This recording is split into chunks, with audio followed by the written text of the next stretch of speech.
buwan. At yan ang madalas na katotohanan sa buhay ng taong may utang. Pero kahit ganun pa man, ang paggamit ng utang ay hindi masama sa lahat ng panahon. Totoo na maraming buhay na naging miserable dahil sa utang. Pero kung strategic ka at kung gagamitin mo ito sa pagbuo ng isang asset, matutulungan ka rin itong yumaman. At posible yon. Sa katunayan, lahat ng mga successful entrepreneur na kilala natin ngayon ay gumagamit ng utang sa pagpapalago ng kanilang negosyo at para na rin ma-maintain ang kanilang lifestyle. At ito ang tinatawag na leverage.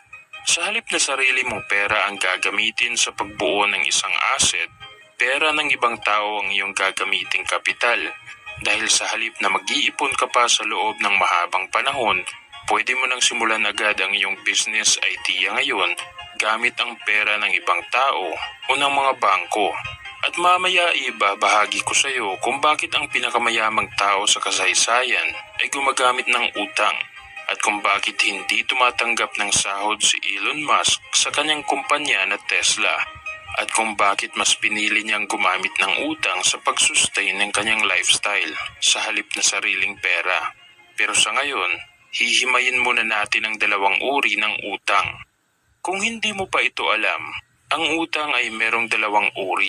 At ang dahilan kung bakit meron itong pinagkaiba, yun ay dahil sa paggagamitan ito.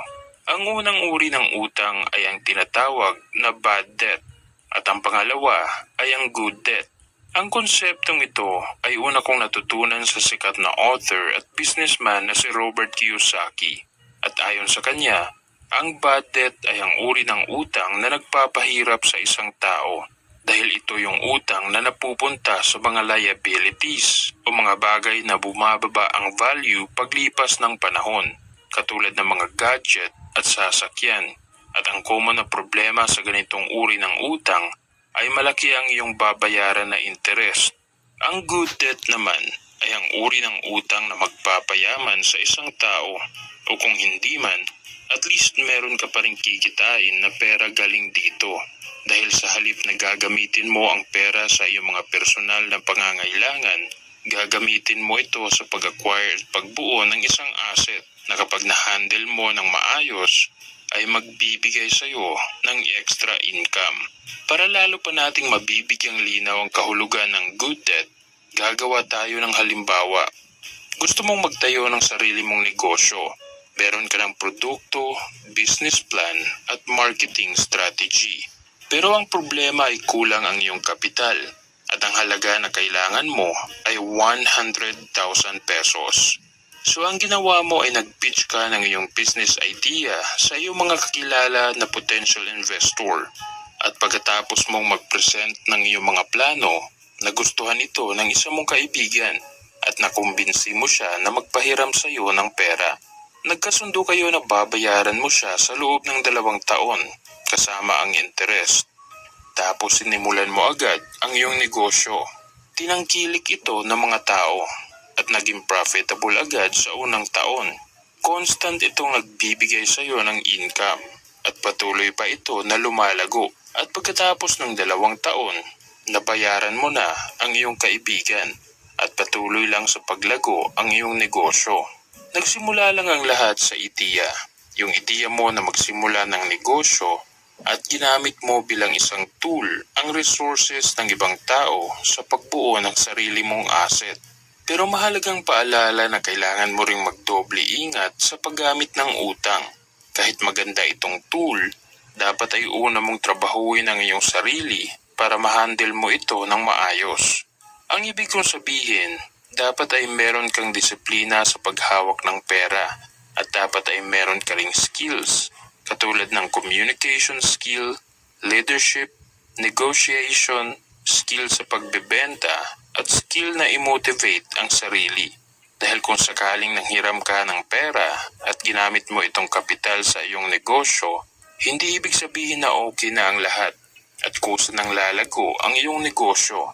Dahil ang madalas na nangyayari sa totoong buhay ay hindi sasangayon sa iyo ang panahon sa kung ano ang gusto mong mangyari. Ayon sa report, 20% ng mga negosyo ay nag-fail sa unang taon at 50% naman sa loob ng 5 taon. Most of the time, makakaranas ka ng problema. At kung nagka-problema ka sa iyong negosyo, kailangan mong gawan agad yan ng paraan. Dahil kung hindi, posibleng malugi ito at meron ka pang utang na kailangan bayaran. Patong-patong lang na problema ang iyong sasapitin. Kaya ang advice ko ay mag-develop ka muna ng skills bago ka gumamit ng leverage.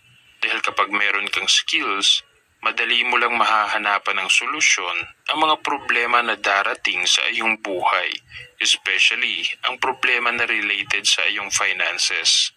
At kung curious ka bakit ang mga mayayaman ay patuloy na gumagamit ng utang kahit afford naman nila na bayaran ng cash ang kanilang mga gusto, merong dalawang dahilan kung bakit nila ito ginagawa. Una, madaling access sa capital. Katulad ng sinabi ko kanina, mas madali mong ma-execute ang iyong plano kung pera ng ibang tao ang iyong gagamitin na kapital. Dahil sa halip na mag-iipon ka pa ng mahabang panahon bago magsimula, sa utang ay napapabilis mo ang proseso. Kaya ito ang dahilan kung bakit ang mga mayayaman ay patuloy na gumagamit ng utang. Ito ang ginamit na strategy ng unang pinakamayamang tao sa kasaysayan na si John D. Rockefeller. Hindi siya pinanganak na mayaman, pero meron siyang mataas na ambisyon sa kanyang buhay. Noong nakapagtrabaho siya bilang isang assistant bookkeeper noong siya ay 16 na taon pa lang, doon niya unang natutunan ang sistema ng pagnenegosyo at ang karanasan na ito ay nagbigay ng malaking impact para sa kanyang mga plano sa hinaharap. At noong 1859, dito unang sumubok si John na magnegosyo kasama ang kanyang dalawang kaibigan. Ang kapital na kailangan nila ay $4,000. Ang kanyang business partner ay meron lang $2,000. Habang ang cash na available kay John ay $800 lang. So ang ginawa niya ay nangutang siya ng $1,000 sa kanyang ama kasama ang 10% na interest. At sinimulan agad nila ang kanilang negosyo. Sa loob lang ng unang taon, tumoble agad ang kanilang pera dahil kumita sila ng $4,400 at $17,000 naman sa susunod na taon. Noong 1867, A lot of you asking kung ano pa ba yung iba ko pang pinagkakakitaan bukod sa mga free earning apps and YouTube. I have one application na kung saan nasok naman ni John ang oil business kasama ang kanyang kapatid at kaibigan. Parehong strategy pa rin ang ginamit niya sa pagkuha ng kapital. Nanghiram siya ng pera sa mga investor at mga bangko. Nire-invest din niya ang kita ng negosyo at patuloy lang niya itong ginagawa hanggang sa lumaki ng lumaki ang kanilang negosyo. Kung gaano kalaki, 90% ng mga oil sa US ay sila ang may control at ang dating mahirap ay naging pinakamayamang tao sa buong mundo. Alam ni John D. Rockefeller na merong demand sa kanyang negosyo na papasukan at ginamit niyang tool ang pangungutang para masimulan agad ang kanyang negosyo. Pangalawa, tax advantage.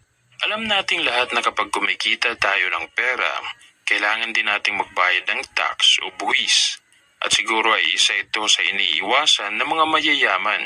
Kaya ang ginawa ng tech billionaire na si Elon Musk ay sa halip na tatanggap siya ng cheque o cash bilang sahod sa kanyang kumpanya, ang tinatanggap lang niya ay stocks. At ang halaga ng mga stocks na yun, kung i-convert natin sa cash, ay billions of dollars.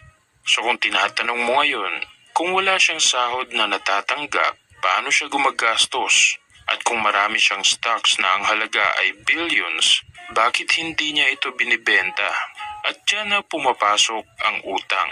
Sa halip na ibebenta niya ang kanyang stocks o shares ng kanyang kumpanya para magkaroon ng pera, ang ginawa niya ay ginamit niya itong collateral sa mga bangko at ang perang kanyang inutang, yun ang gagamitin niya sa kanyang mga personal na pangangailangan. Kung sakaling ang interes na babayaran niya sa kanyang utang ay 5 to 10% sa loob ng isang taon, tapos ang increase naman sa value ng kanyang stocks ay 20%, panalo pa rin siya sa huli. Dahil lahat ng kanyang stocks ay nasa kanya pa rin, lalo pang lumalaki ang value at wala siyang binabayaran na tax. At yan ang dahilan kung bakit ang kanyang annual income sa kanyang kumpanya na Tesla ay $1 lang. Sa halip na magbabayad siya ng 30% galing sa kanyang income, mas pinili niyang mangutang at magbayad ng 10% na interest. At yan ang isa sa malaking pinagkaiba ng mga employee at business owner. Ayon sa isang interview ng American billionaire na si Warren Buffett noong 2017, mas maliit na tax ang kanyang binabayaran kumpara sa kanyang mga empleyado. At ang dahilan ay ito. Kapag ang iyong income ay galing sa dividend at capital gains, which is ang uri ng income ni Warren Buffett, mababang tax lang ang makakaltas dito. Di kagaya ng sahod ng isang empleyado na kapag lumalaki, lalo ring lumalaki ang tax na mababawas. At yan ang katotohanan. Ang katotohanan na hindi magkapareho ang tax ng mga mayayaman at mahihirap. In conclusion, ang utang ay isang tool. Masama ito kung gagamitin mo ito sa pag-acquire ng mga liabilities o mga bagay na ikaw lang ang nakikinabang at mga bagay na patuloy na bumababa ang halaga. Pero kung gagamitin mo naman ito sa pag-acquire ng asset, katulad ng negosyo, matutulungan ka rin itong umasenso. At sana naman ay nalinawan ka ngayon kung ano ang utang at kung ano ang kaya nitong ibigay na benepisyo sa ating buhay. Sana ay marami kang natutunan sa video natin ngayon.